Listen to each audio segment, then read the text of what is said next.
இந்த மாசம் வர முடியாதும்மா, அடுத்த மாசம் வேணா ஊருக்கு வரதை பார்ப்போம். ஆத்தாக்காரிட்ட போனா பேசிட்டு இருக்க, இந்த வர்றேன். சரிம்மா. ஏண்டி போனா பேசிட்டு இருக்க, எப்ப பாரு ஆத்தா குறையோட இழிஞ்சு இழிஞ்சு பேசிட்டு இருக்க, வேற வேலை பொழப்ப இல்லையா உனக்கு? ஏன் இந்த போன் பேசிட்டு இருக்கப்ப இப்படி வந்து புடுங்குறீங்க? உங்களுக்குலாம் மனசாட்சின்றதே இல்லையாத்த? மனச்சாட்சி எனக்கு எனக்கு மனச்சாட்சி இல்லையா? இந்த போனு என் மக எனக்காக வாங்கி கொடுத்தது, அவள்கிட்ட போன் பேசுறதுக்கு. அதை எடுத்து நீ பேசிட்டு இருக்க, உனக்கு கொஞ்சம் கூட வெக்கமா இல்ல?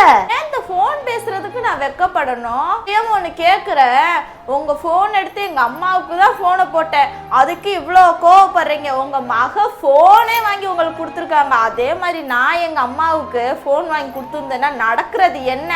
என் மகிட்ட காசு இருந்துச்சு, என் மருமைய வேலைக்கு போயிட்டு வந்து என் மகிட்ட காசு கொடுக்குறாரு, எனக்கு வாங்கி கொடுத்துருக்கா, அதுல என்ன உனக்கு பிரச்சனை?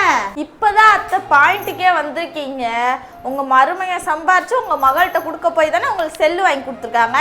உங்க மையனும் நாளையில இருந்து என்கிட்ட சம்பளத்தை கொடுக்கட்டும், நாளை கழிச்சே எங்க அம்மாவுக்கு நான் போன் வாங்கி கொடுக்குறேன். கொடுப்ப என் மயன் என் பேச்ச கேட்டு என்கிட்ட தான் பணத்தை கொடுப்பியான், உங்ககிட்டே கொடுப்பேன் நினைச்சிட்டு இருக்க.